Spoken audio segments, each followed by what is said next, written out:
عبادہ بن صامت رضی اللہ تعالی عنہ روایت کی وی رسول اکرم صلی اللہ علیہ وآلہ وسلم وفرمایل ولکچیری دغه کلمې څوک وایي د شپې چې راویښ سو یو څوک ویده دی پر اړخ باندې اوړي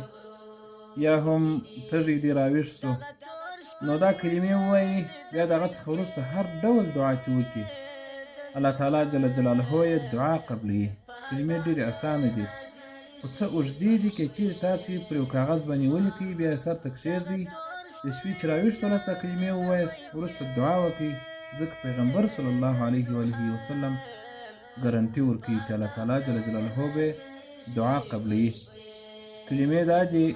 لا اله الا الله وحده لا شريك له له الملك وله الحمد وهو على كل شيء قدير الحمد لله وسبحان الله ولا اله الا الله والله اكبر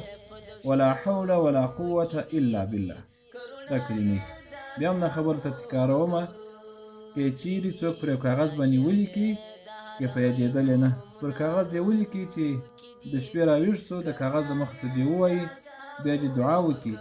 الله تعالی جل جلاله به انشاءالله دعا قبوله کړي.